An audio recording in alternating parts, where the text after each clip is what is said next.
Okay. So today we have two special guests. Secretary of Agriculture Tom Vilsack and National Economic Council Director Brian Deese are here to talk to you about what we're seeing behind increases in grocery food prices and what the Biden-Harris administration is doing to lower prices for families.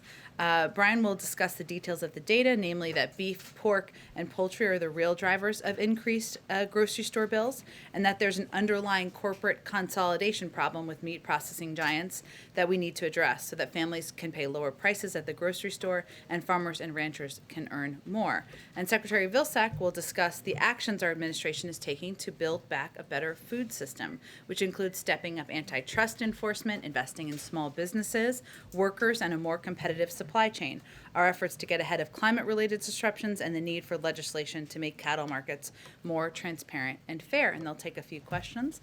With that, I will turn it over to Brian. Great. Thanks, Jen, and it's good to see all of you. I will be, I'll be brief and just provide a little bit of market context and then let Secretary Vilsack really get into the steps we're taking as an administration. But as Jen said, the context here is the focus, the appropriate focus on the question of grocery prices and the increase in grocery prices that we have seen recently over the last couple of months. And if we unpack that, one of the interesting findings of the report that we put out today is that about half of the overall increase in grocery prices can be attributed to a significant increase in prices in three products, in beef, in pork, and in poultry. And in beef and in pork, we've seen double-digit increases in prices over the last couple of months.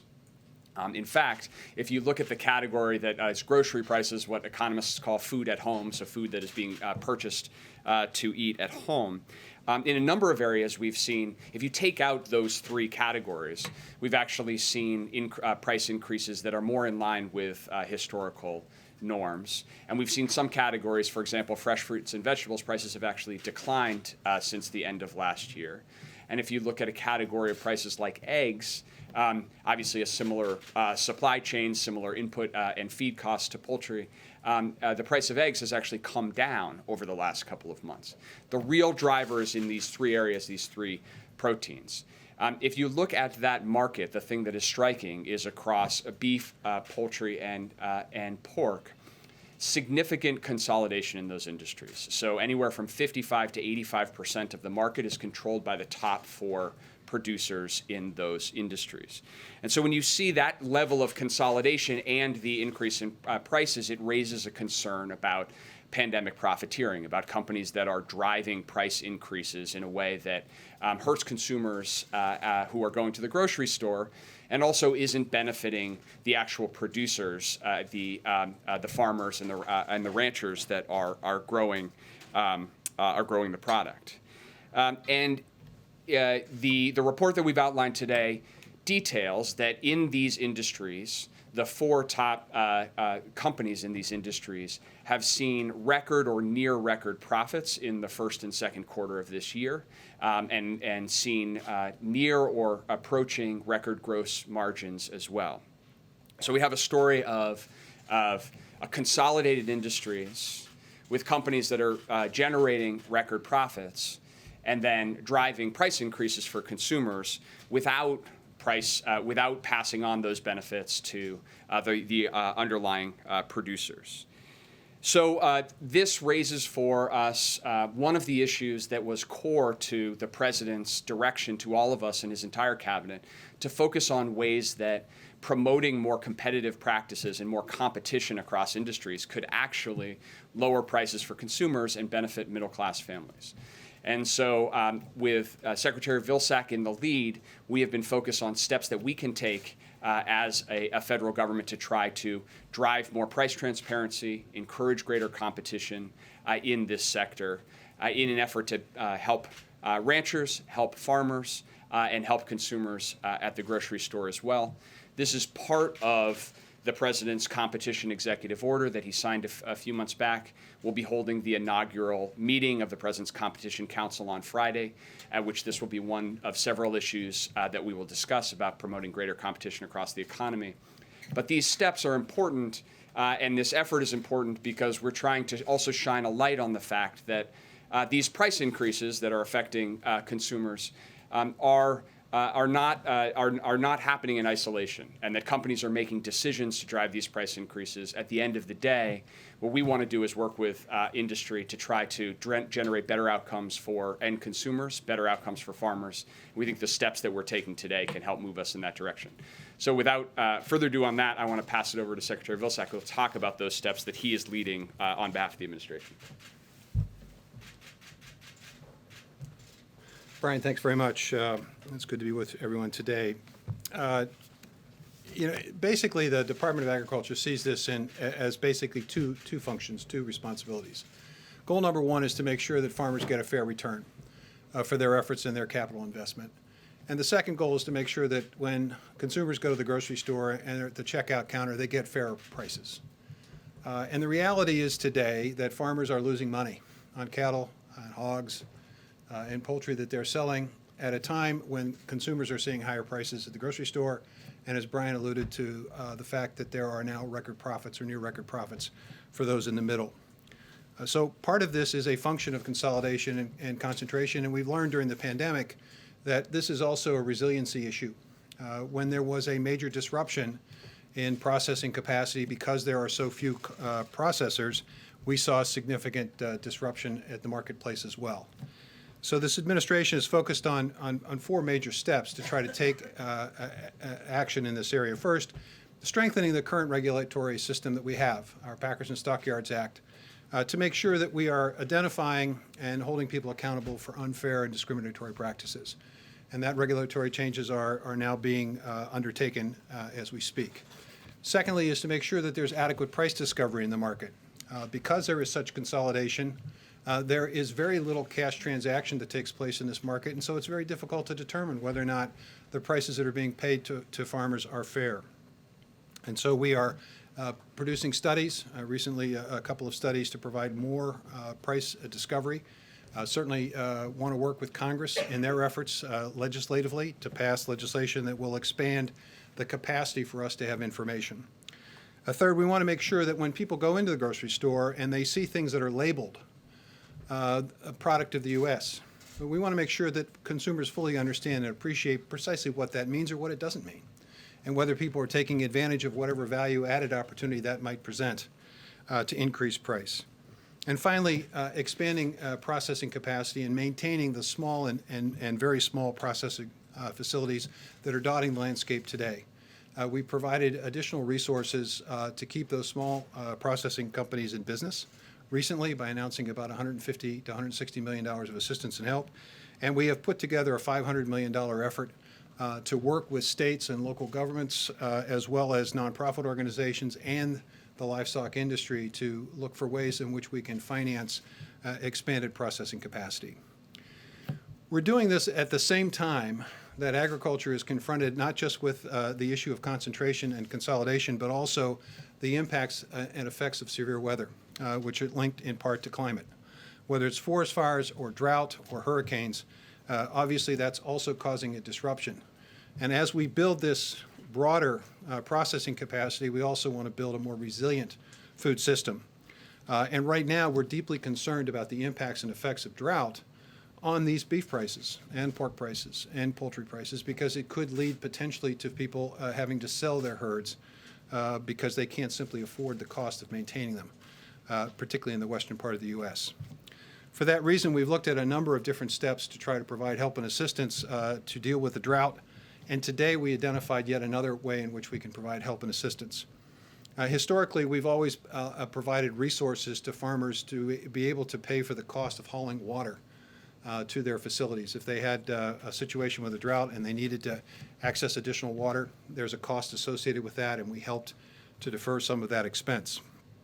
We're now changing that program, the Emergency Livestock Assistance Program called ELAP.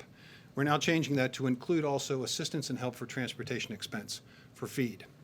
We know that these farmers, particularly in the western U.S., are going to be confronted with having to truck or rail feed from far distances, and that's going to be an incredibly increased cost to them. So we're going to use this emergency program to provide up to 60% of the additional costs that they're incurring above and beyond what they would normally incur for transportation expense. And for limited resource farmers, it could be as high as much as 90% of assistance and help.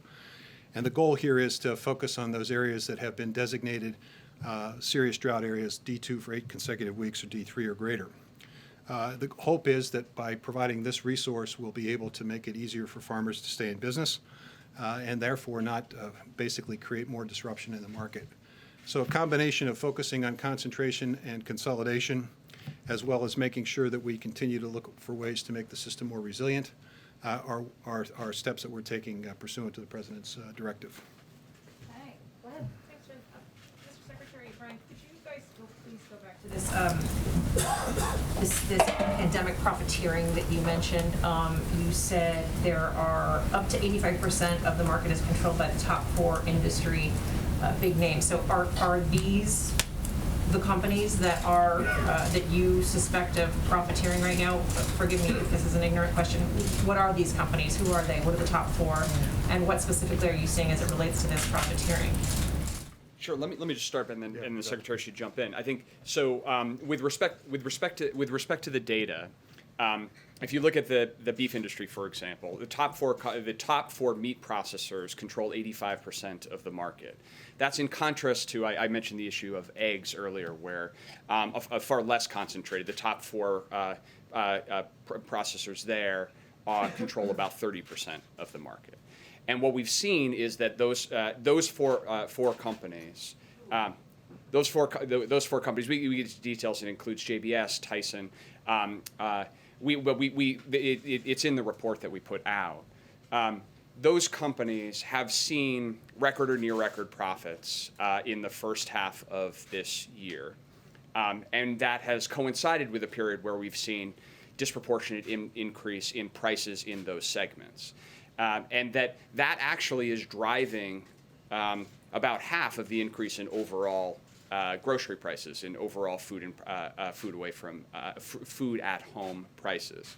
And so it raises this question of, in this consolidated industry, are those price increases being driven by being passed on to the growers? And what we see, the real concern we have, is that consumers are facing higher prices, and the growers are not getting paid higher, and that raises real concern and a real question, which is what's motivating this focus and the actions that we're taking. Well, and I would just simply say, there's reason for concern here. Department of Justice recently had a price-fixing case involving Tyson, where clearly there was some wrongdoing that took place. And so it's not something that we are, it's not something we're dreaming up here. The profits are real. The fact that producers are not making a profit. I mean, I remember talking to a producer the other day in Council Bluffs, and he said, "I don't get this, Mr. Secretary." He said, "I just sold my cattle and I lost $150 a head, but the processor made $1,800 a head. How can that be?" April? Yes, Secretary Vilsack. 2 questions. One, you're saying profiteering. Would you go as far as price gouging as well, saying that word price gouging, those words price gouging? And then also, as you talk about farmers right now in this moment, in this season of COVID, in this season of hurt, I want to go to the black farmer. There's an effort by this administration to help the black farmer that Lindsey Graham has said is reparations. Could you give us the state of the black farmer as you're talking about average farmers right now? Sure. Let me answer that question, the last question first. There are now 13 separate lawsuits that are directed at the debt relief efforts that were passed the American Rescue Plan. We're obviously going through the process of litigation, building the record, and we'll proceed. In the meantime, we're really focused on those farmers who are distressed, those farmers who are low-income farmers. And just to give you a sense of this, 89.6% of American farmers today do not make a majority of their income from farming. And so that is a call to action. And that's why in the American Rescue Plan, the President and Congress included a provision that is encouraging us to take a look at ways in which we can expand market access and land access for those financially stressed farmers. So one of the things we did, with the American Rescue Plan, is we identified procurement. We purchase a lot of emergency food for food banks. In the past, we have purchased that food from large-scale distributors, probably some of whom are doing business with JBS and Tyson and Smithfield and so forth. But we think maybe it would be a good idea for us to also use a few of those procurement dollars to help local and regional distributors, and to focus and direct some of those resources as well on low-income, distressed farmers, producers. So we are now using our what we refer to as our flexible TFAP program, or temporary assistance program, to use resources to basically create market opportunities, to create better balance and greater resiliency in the system. We just can't have this concentration on just, focusing on just a few. We need to have greater diversity across the board here. So we're looking for ways to increase market, increase land access, make it easier, obviously, on the debt side, and that's going on. But what about the profiteering versus price gouging? Well, look, again, if I'm losing $150 a head on my cattle, and the guy who's buying it from me, who's forcing me to take that price, is charging and making $1,800 a head, I don't know what you call it, but what I do know is that our job is to make sure that that farmer gets a fair price, and that the producer, when I go to the grocery store and I'm in the checkout line, I'm paying a fair price. I'm not paying more than I should.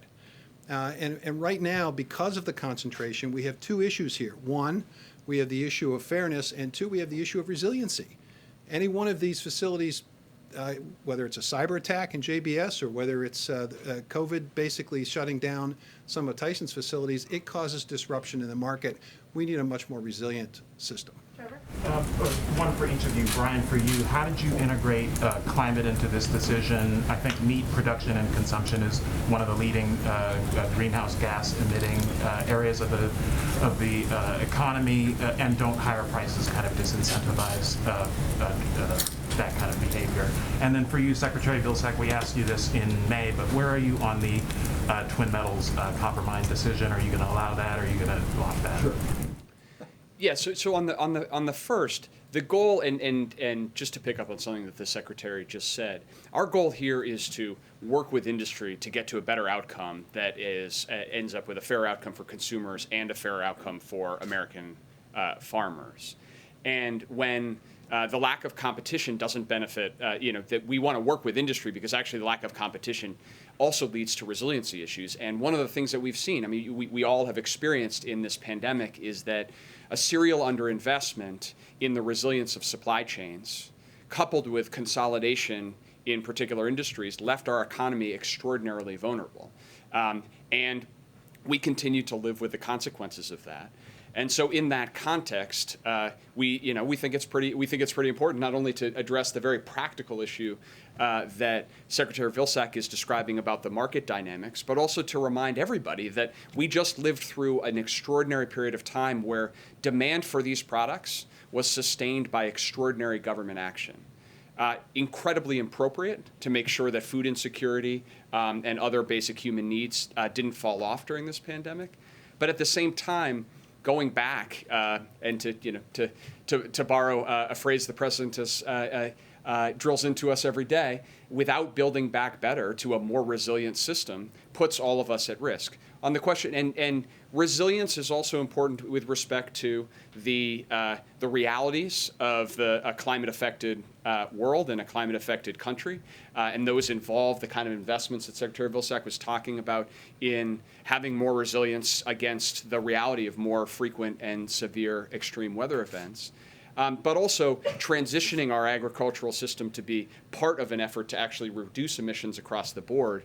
I think we have, with the Secretary's leadership, the most ambitious strategy of any administration in history, that the agricultural sector will actually be part of moving us and creating new markets as we address climate change. But we can do that in a way that actually doesn't end up in a situation where American consumers are left paying higher prices and American farmers are left with less income. That's sort of 0 for 2. Mara?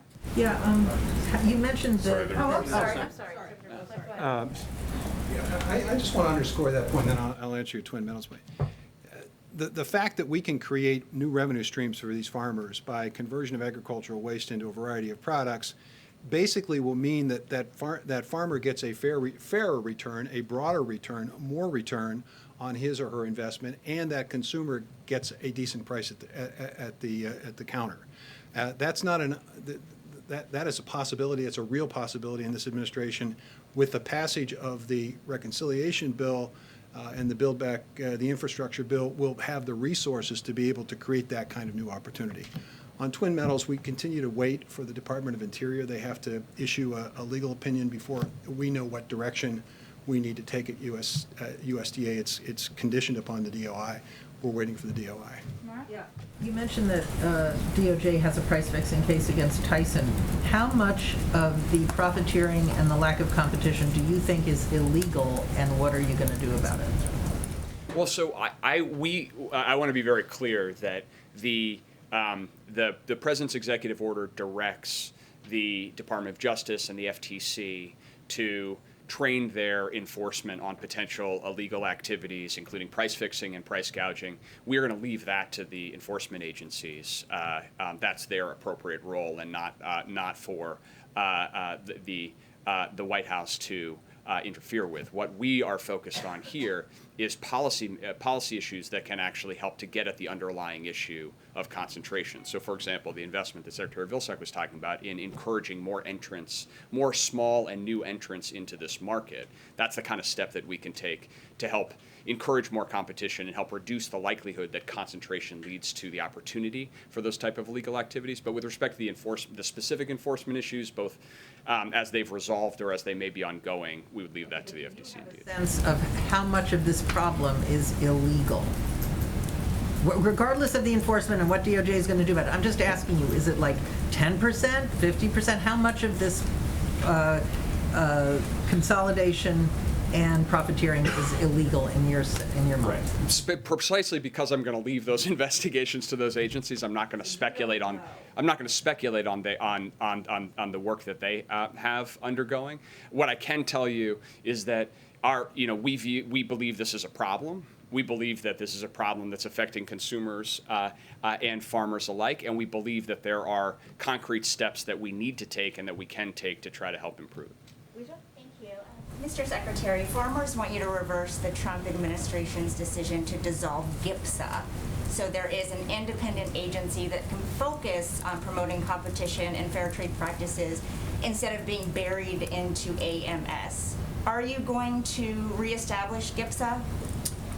Well, that's a slightly different area.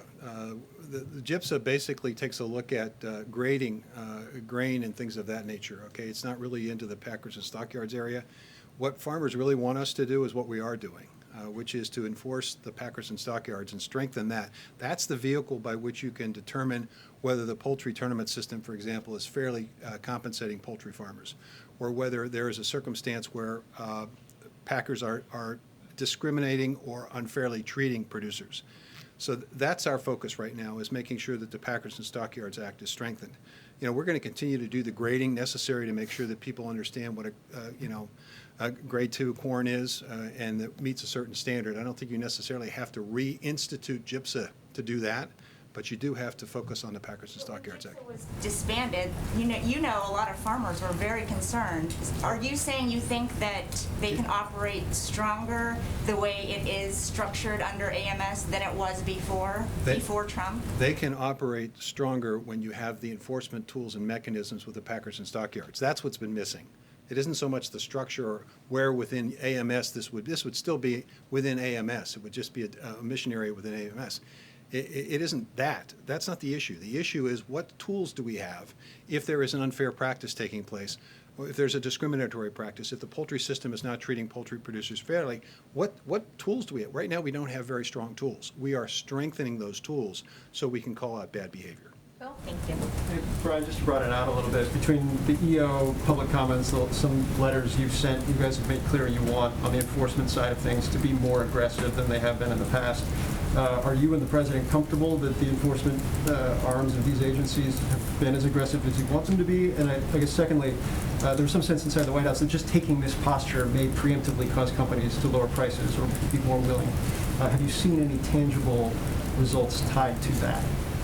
So on the first question, the answer is yes, and the President's executive order directed the creation of a competition council precisely so that we can get the appropriate federal agencies, both the cabinet agencies and the independent agencies together, to make sure that we are all working as effectively as possible toward the goal of that executive order. So on Friday, we will be convening with Attorney General Garland and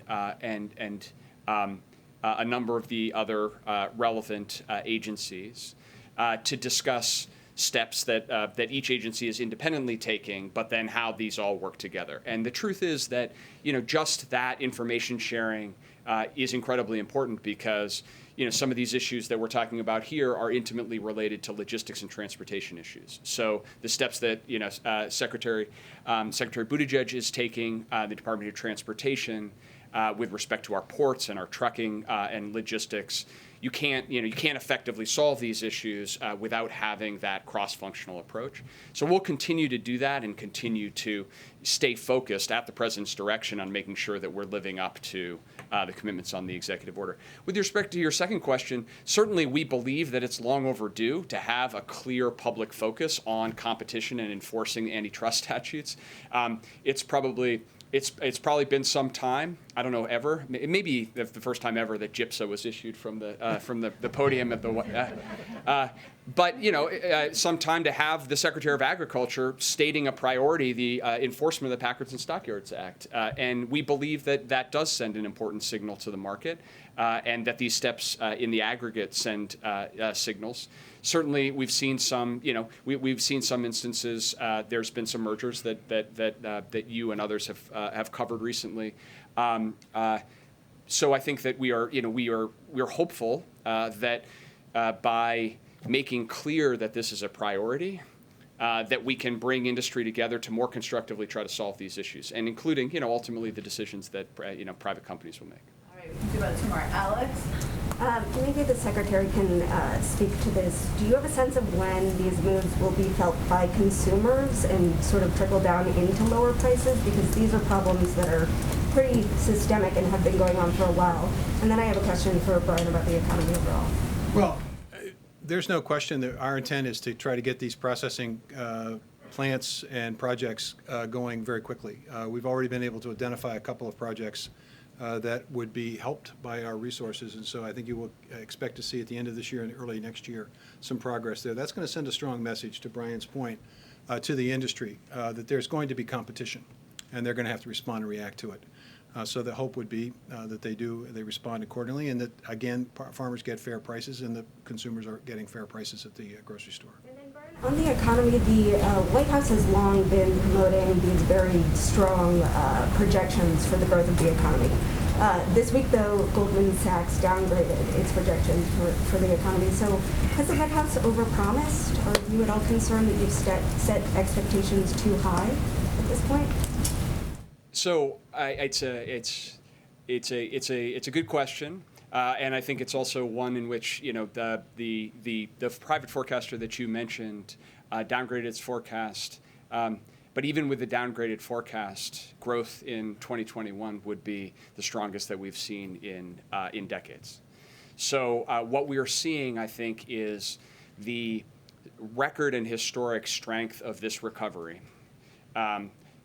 Not just historically compared to other recoveries from crises and recessions in the United States, but record globally right now. The United States is the only developed country where GDP has already recovered to its pre-pandemic level. That's happened nowhere else in the world. The strength of economic growth and of growth in the labor market is sufficient that we can continue to see strong growth, even as we deal with unanticipated circumstances, even as we work through the COVID, the Delta challenges that the President will speak to tomorrow. So we continue to be focused on the fact of trying to how can we continue to build momentum into that recovery. But even as we see these step downs, I think the thing that is most notable about that is that even with these headwinds, we're seeing the United States continue to outpace our international peers and continue to outpace our historic progress for recoveries at similar points in recoveries. All right, Josh. Thank you. Sorry, can you just circle back to what the DOJ active file is? Your blog mentioned it was a poultry investigation, but a year ago there was a civil one launched aimed at beef. Is there one on pork, and are you adding or expanding these investigations? Because this seems where the real teeth would be, right? If you gave DOJ more firepower of some kind to pursue this. The case I mentioned was a poultry case. Right. So I'm not. Poultry and beef going on now, but not pork. I'm not aware of a pork case. There could be, but I'm not aware of it. Okay. That's sort of outside of our jurisdiction. The only time we ever get engaged in this is if the Department of Justice contacts us and says, hey, we need some information or data. It's not that we precipitate those investigations. It's a Department of Justice function, appropriately so. What we are doing in terms of the tools, the Department of Justice has the capacity and the ability, and they exercise it under their current statutory framework. What we don't have, what we're now going to get, are tools that will allow us to take more definitive action, more aggressive action when we see unfair and discriminatory practices. We don't have that power now. We tried to get it during the Obama administration. Congress blocked it. We now think we're in a position to move forward on this, and we're going to aggressively move forward on it. And each of those cases obviously raise the question of whether you're interested in looking at breaking up these companies somehow. Is that what the administration is Well, I think the open fact, to at all? no, I think the fact that we have put $500 million on the table and basically have begun a process of reaching out to states, to farm organizations, to philanthropic organizations, and asking the question, what could you do with this resource that would allow us to significantly increase processing capacity in this country in places where we know there is a need for this, where there are not competitive markets, and the reaction to this has been quite favorable. I would anticipate and expect that this $500 million is going to leverage additional resources from those sources, and I think we're going to find out that maybe we're onto something here, and we may end up looking at numbers north of $500 million. You're more interested in, I guess, incentivizing or building production outside these big four rather than breaking up the big four. I'm looking at what I have power to do. And I have power to basically put the $500 million on the table. I have power to do packers and stockyards. I have power to do more price discovery. I have power to take a look at product labels to make sure that they're not misrepresenting or confusing customers and consumers. And that's what we're doing. We're doing everything we have the power to do, and we're strengthening the tools to be able to do it. Can you quickly address the debt limit question? Secretary Yellen wrote Speaker Pelosi today warning about that. What is your read of that? How much time do you have left until the debt limit becomes a problem until you start missing your vote? Well, on the time question, I would just refer you exactly to Secretary Yellen. I don't have anything to add to Secretary Yellen's letter, which outlined her current, the Treasury's current projection of exhaustion. And more generally, I would just underscore that this is a responsibility, a sacred responsibility that Congress has to operate in a bipartisan way to raise or suspend the debt limit, to address the fact that this is a reflection of actions and legislation that Congress has already passed. And so there's often, a confusion or conflation when it talks to the debt limits, but just to clarify and resolve, the debt limit is a function of bills that Congress has already passed and already racked up. In fact, 97% of the debt under question is associated with actions that happened before this president was even taken into office. And in fact, even if Congress took no future action ever, did nothing else in the future, Congress would have to raise or suspend the debt limit because it's a reflection of actions already taken. And so our expectation is that Congress will do so, and will do so as it has done historically, as it did 3 times under President Trump, and operate in a bipartisan way to address this issue. So that's our expectation. It doesn't happen. A decade ago, one of the fallbacks was something called prioritization, where you sort of decide who gets paid and who doesn't. Is the administration going down this road at all? Is that the fallback plan if the limit isn't raised or suspended? Our expectation is that Congress is going to act responsibly and consistent with its responsibility. So that's our expectation and our focus. Okay, thank you, Secretary Vilsack. Thank you to our NEC Director, Mr. Glenn. Thank you. Okay. don't know that I have anything else at the top. I know we've covered a lot of ground there. I'm happy that the GIPSA question was answered by my colleagues there, Ouija, relieved. Alex, why don't you kick us off? So the president's remarks on the pandemic tomorrow, can you preview any of what we should expect from him? And then also, I wanted to ask you, he's talked a lot about defeating the pandemic in the past. You yesterday said that his remarks tomorrow will address how you'll get the pandemic under control. So are we shifting to a point at which this pandemic can no longer be defeated and we need to sort of live with it and figure out how to get it under control? Is that where the White House is now? Well, first let me say on your first question, so the president right now is meeting with members of his COVID team to talk about a range of steps, including his plan. He'll announce tomorrow 6 steps to stop the spread of Delta and increase vaccinations. And to kind of get to your second question, and then I'll go through some of the preview, we want to be specific about what we're trying to accomplish in this moment and what these 6 steps will do. We know that increasing vaccinations will stop the spread of the pandemic, will get the pandemic under control, will return people to normal life. That's what our objective is. So we want to be specific about what we're trying to achieve. But I would just note that what you're going to hear from the president tomorrow is going to build on some of the steps that the president announced over the course of the last few months. We've been at war with the virus for a long time, several months, more than a year and a half.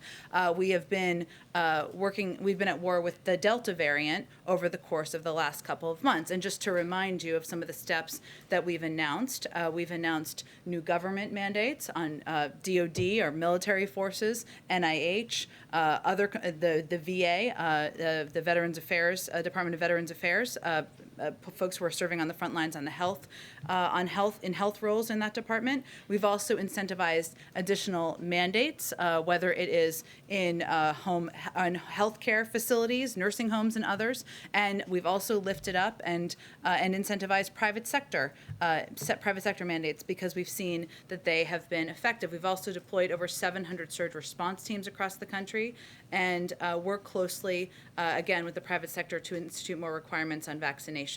And we've seen some impact from those steps. Tens of millions of Americans are now covered by vaccination requirements. 14 million Americans got their first shot in August, which was an increase from what we'd seen in the months prior, 4 million more than in July, and the increase in vaccinations has been a consistent trend. But he's going to lay out these 6 steps tomorrow because we have more work to do, and we are still at war with the virus and with the Delta variant. So we're going to build on that work. And he's speaking to it now because this issue, of course, is on front of mind, top of mind to Americans across the country. People are returning to schools. Workplaces are either reopening, some brick and mortar, or some people are just returning to work after spending some time with family or loved ones over the summer. So he's going to outline the next phase in the fight and against the virus and what that looks like, including measures to work with the public and private sector, building on the steps that we've already announced, the steps we've taken over the last few months, requiring more vaccinations, boosting important testing measures, and more, making it safer for kids to go to school, all at a time when the American people are listening. Again, this will be 6 steps that we'll work to be implementing over the months ahead. And then one more on boosters. The WHO, the head of the WHO is calling on basically rich countries with vaccine surpluses to hold off on booster shots until the end of the year. What's the White House response to that? And is it ethical to start moving forward with booster shots at a time when so many countries are barely starting with their first shots? Well, our view is that this is a false choice. And the United States has donated and shared about 140 million doses with over 90 countries, more than all other countries combined. We're donating 500 million doses to 100 countries in need. Last week, we announced a plan to invest $2.7 billion in manufacturing critical vaccine inputs and expanded fill-finish lines at factories. From Senegal to South Africa to India, we've made significant investments in boosting global productions of COVID vaccines. At the same time, the president and this administration has a responsibility to do everything we can to protect people in the United States in this country. And as our health advisors have recommended, additional booster shots, we are working to implement that. Our view is we can do both. I'd also note that there are, in addition to access to vaccine doses, one of the reasons that we have invested in areas like manufacturing critical vaccine inputs, expanded fill finish, is because sometimes the issues are also about distribution channels, about having enough personnel who are trained to distribute these shots, manufacturing capacity, certain access to certain components that go into vaccines. We're working through those as well. But we are doing both. We think we can do both, and we will continue to do both from the United States. Go ahead. So a couple questions on Texas. The governor there was asked about the lack of an exception for rape or incest in the abortion law, and I don't know if you heard his comments, but he said his answer to that question was that Texas will work tirelessly to make sure that we eliminate rapists off the street. I'm just wondering if the White House has a response to that. Well, if Governor Abbott has a means of eliminating all rapists or all rape from the United States, then there'd be bipartisan support for that. But given there has never in history of the country in the world been any leader who's ever been able to eliminate rapists from our streets, it's even more imperative. It's one of the many reasons, I should say, not the only reason, why women in Texas should have access to health care. So it does not change our objectives, does not change our commitment. The Department of Justice, the Attorney General announced a step on Monday. Our Department of Justice is continuing to look at legal options. Our Department of Health and Human Services is also continuing to look at all options, and the President has made clear that it's a priority to do everything we can to ensure women in Texas have access to health care. I want to push a little bit on that front, this looking at options. For women who are in Texas right now who might be in need of having an abortion, who perhaps are looking at this White House for a Hail Mary intervention, the clock is ticking for them. The clock is literally ticking for them today. So in terms of their decision making, can this administration offer any help to them now? What would you tell these women who are looking to this White House to help them? Is help on the way? Well, we would tell them first that this law is a violation of your rights, and we are going to do everything we can to provide assistance as quickly as we can. One of the reasons why the Department of Health and Human Services is a key component here is obviously because they oversee the nation's healthcare systems, but they are going to look for ways to make sure we are providing access to healthcare to women in Texas. I noted that the Department of Justice announced a step that they were taking on Monday.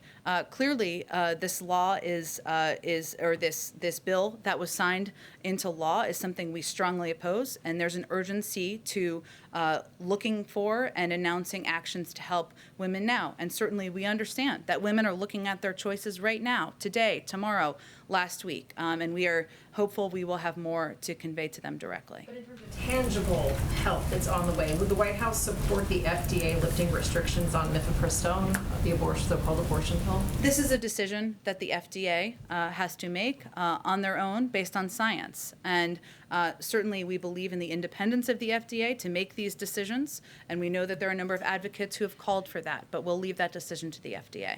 Go ahead. The January 6th Commission has asked for a number of documents from executive agencies pertaining to actions by the prior administration.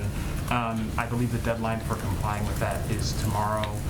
Is the administration going to assist in that investigation in the way that they have asked, or are you going to assert executive privilege? For documents from the prior administration? Yes. I would have to check. Well, a number of these, though, I know we've had conversations about this before, and I'd have to check with the counsel's office, are not in the White House. They are documents that often go to the archives or other localities that are not overseen by the White House, so I'd have to check and see what documents we would actually have access to here, or if there are other places, parts of government that would be the ones who would have control of these documents. I just want to check, if the White House counsel's going to weigh in on that decision, would your recommendation to those agencies be to comply or to assert executive? Again, if we're talking about documents in the National Archives, that wouldn't be our purview here. Those would be documents, and I think we've had discussions along these lines before, so I'd have to check on whether there is any applicability to anything we would have oversight of from this White House currently. And then one economic question, there was Labor Department data this morning that showed a record number of job openings, 10.9 million job openings. But we also still have millions of people who are unemployed and been sitting on the sidelines for a very long time. Just curious if there's any new approach that the administration is going to take to helping employers get their jobs filled. It's curtailing economic growth. So. Well, I think you're talking about the JOLTS data, which is pertains to July data. So it is a little bit old at this point in time, given we're into September, and we've seen jobs numbers come out in that period of time where we've seen that still an average of 700,000 jobs per month are being created, or people are being matched with jobs in that period of time. Look, I think what we look at is the data across the period of time, across a broad period of time. We know our employers are continuing to look for workers to hire, and worker power is rising as workers have more choices available to them, and that continues to be the case. And we believe that having workers empowered is a good sign. We are also seeing that we are continuing, we've created now to date 4 million new jobs, more jobs than any other administration in this period of time in American history. That's also a good sign. So I would say that as we look at our efforts here, we look at whether employers, or we recommend, of course, whether employers are offering a livable wage, whether they're offering benefits to attract workers, and we're also seeing continued positive signs in month-over-month trends as it relates to the economy and job creation. Go ahead. Is there any sense, when you look at the uptick in vaccinations, mandates and requirements, I think are broadly popular when you look at polling around the country right now, given the scale of the Delta surge that's continued over months, that perhaps you should have been more aggressive earlier when it came to pursuing policies like that? Well, we have seen, yes, they're not only popular, but they are also effective. We've also known as, say, the federal government as one of the biggest employers in the country, that we knew we would take an approach over time to implement any mandates or mandates that would require vaccination by employees. There are some companies out there that were waiting for final approval by the FDA. There also were some companies that wanted a period of time to implement mandates. That's all understandable. So our view is this is certainly one of the ways that we've seen more people get vaccinated. We've seen it be effective, and we've seen it rise in approval and support across the country as people who are vaccinated are increasingly popular. But all we can do at this point is look forward and determine how we can take steps now to continue to get more people vaccinated and get the pandemic under control. And then one on the flights that have been stuck in Afghanistan. I understand the state is leading on this, but you guys have made clear you're paying very close attention to American citizens still in the country. I'm trying to square where things actually stand. The Secretary of State said a couple of times it was a documentation issue. A U.S. Senator, Richard Blumenthal, pushed back vociferously on that. Today, the Secretary of State said the Taliban are not permitting the charter flights to leave, and putting it precisely on them. What's your understanding of the holdup? And if the Taliban is preventing them, what levers do you have right now? Well, there a couple pieces are true here. So one is we are continuing to press the Taliban, the Secretary of State is, to do more to abide by allowing American citizens, individuals with who are legal permanent residents, and individuals with proper documentation to depart the country. It is also true that we don't have a role in preventing flights from taking off. We are not on the ground, so that is not something the U.S. government is doing.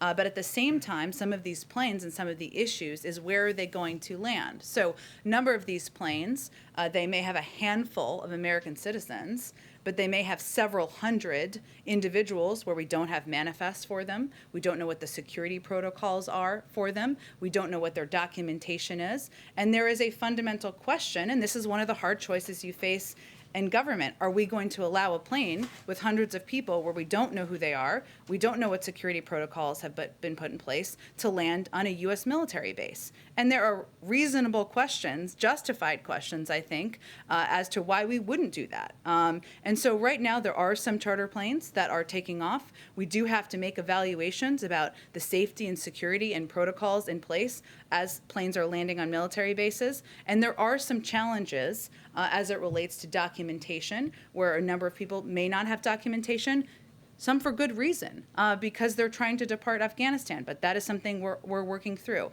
These handful of American citizens, we are also in touch with. They are not the majority of these flights. Far from it. It is a small number of American citizens who we're talking about on these charter flights. Can I follow up on that, please, Jen? So Sure. Are you essentially saying that is the administration essentially saying, I'm picking up from what Secretary Blinken has said today about documentation, is the administration essentially saying that Taliban is the only one who has access and who's able to check passenger documentation against these flight manifests?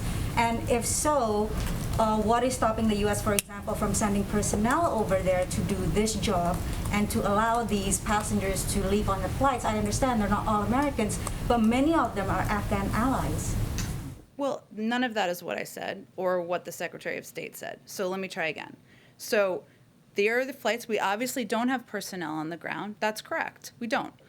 What our objective is, and we have a presence in Qatar, right? As you know, our Secretary of State has been on the ground in Qatar, is negotiating and having discussions as we speak with international partners, and also members of our State Department are in discussions with the Taliban, because we do want to work through and ensure that we can allow additional flights to land at military bases. But it is also true that we are not going to allow flights to land where we don't know what security protocols have been taken, whether people have been vetted, who are on these planes.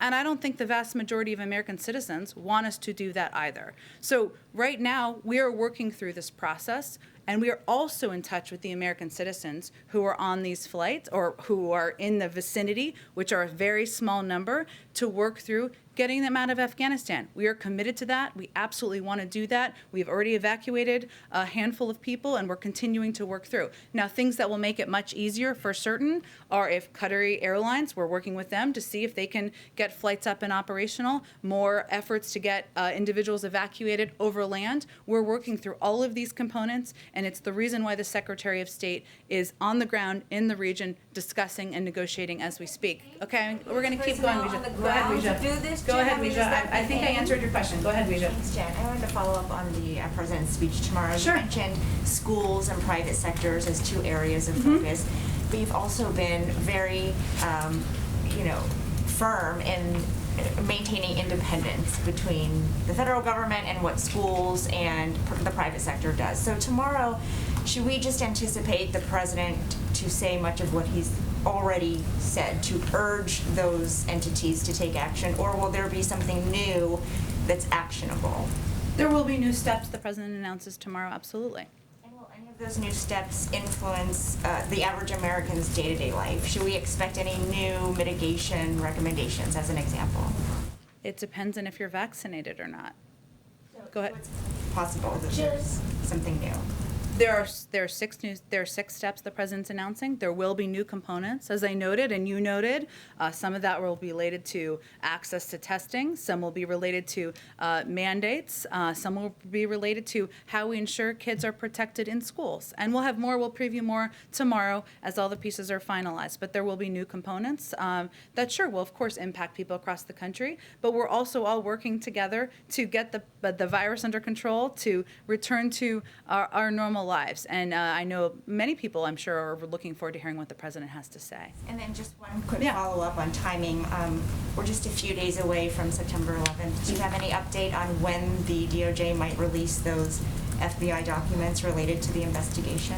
I don't. It's their process. They're obviously overseeing. I think we said a couple of weeks ago we didn't anticipate that process would necessarily be done in advance of September 11th. It's really based on their timing. It's not a deadline. I don't think that they've set for that. Thank you, Jen. Following up on these charter flights that the Taliban is holding up in Afghanistan, the Secretary of State said there are limits to what we can do without personnel on the ground. Yeah. You just said we are not on the ground. You're right. Whose fault is that? I don't think this is about fault here. I'm convinced. I think what people want to understand is what we're doing to help address it. There's a handful of Americans, and I'm sure you're not suggesting we should have flights with hundreds of people we don't know who they are, where there's no security protocols. Too few to go in. Too few. I just am conveying to you there's a handful of Americans who we are also in touch with, and we are working to help get evacuated from Afghanistan. But decisions you have to make in the federal government are not yes and no decisions or as simple as what you're laying out here. What we're evaluating and looking at is how to keep people on our military bases safe while also getting these U.S. citizens, dual citizens, people who are prepared to leave Afghanistan able to leave. At the same time, we don't think we're not going to allow flights that have hundreds of people who we don't know who they are, who haven't been through security protocols, where we haven't seen the manifests, to land on U.S. military bases. Okay, there are now more terrorists wanted by the FBI and the new Afghan government than there are women. Does the president think that is a foreign policy success? Well, first of all, no one in this administration, not the president, nor anyone on the national security team, would suggest that the Taliban are respected and valued members of the global community. They have not earned that in any way, and we have never assessed that. This is a caretaker cabinet that does include 4 former imprisoned Taliban fighters. We have not validated that. We have not conveyed we're going to recognize it. What we are working to do, and nor are we rushing to recognition, there's a lot they have to do before that. What we are working to do is to engage with them because they oversee and control Afghanistan right now to get American citizens, legal permanent residents, SIV applicants out of Afghanistan. We have to engage with them. To engage with them, their new acting interior minister is a Haqqani network terrorist. He's wanted for a bombing that killed 6 people, including an American. He's believed to have participated in cross-border attacks against U.S. troops. There's a $10 million bounty on his head. Why are we engaging? Should we not talk to the people who are overseeing Afghanistan and just leave it and not get the rest of the American citizens out? What are you waiting for them to do? They just formed their government. What are you waiting for? Something?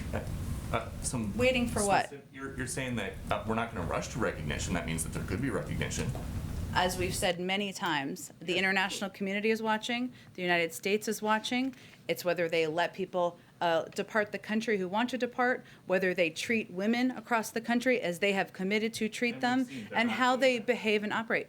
And therefore, we're not moving toward recognition. At the same time, we're dealing with a reality world here where we have to engage in order to get American citizens and others out of the country. Go ahead. Jen, you mentioned that there will be news tomorrow in the president's speech as it relates to mandates.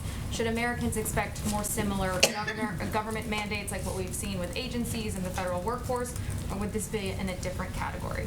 Well, we've always said we would build on what's been announced to date, right? With the Department of Defense, Veterans Affairs, NIH, and others.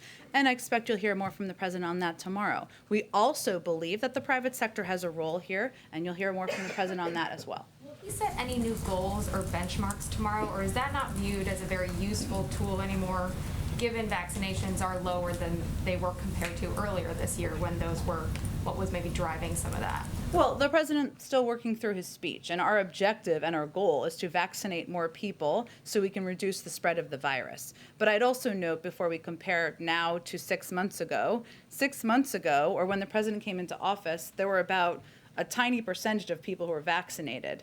Then we had much wider access, thanks to the operational preparations of this administration, to the vaccine. So naturally, we knew that there would be an uptick in vaccinations, and then it would be harder and harder because we would get to the point where people didn't want to get the vaccine who had access to the vaccine. That was a period that we knew and anticipated would happen. What we did see was a promising trend about the numbers in August, which were significantly higher than July. And just lastly, following up on the trip yesterday, will any more New Jersey counties be added to that disaster declaration, or is the damage assessment still ongoing? The damage assessment is still ongoing. It's a process, of course, that has to move through not just county officials, but FEMA to assess the damage. But certainly we are amenable to that. And the president has been very clear with every elected official in New Jersey and other states that whatever they need, we will work to get them what they need. But there's, of course, a process that needs to be completed, which is still ongoing. Go ahead.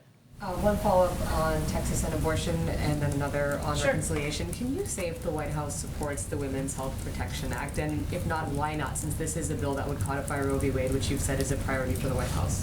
Well, there are many ways to codify Roe v. Wade, and that is something the president remains committed to. I don't have a new assessment of our support for the piece of legislation. We are still reviewing what our options are. Are there specific reservations about that bill?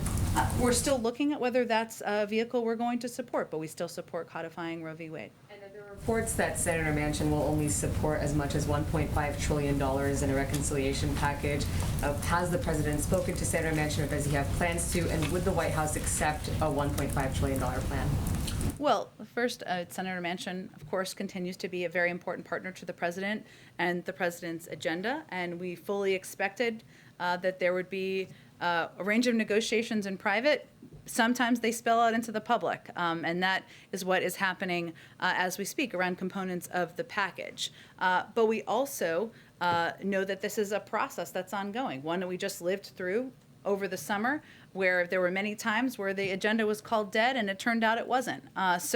I'm not going to read out any calls or engagements the president has with Senator Manchin.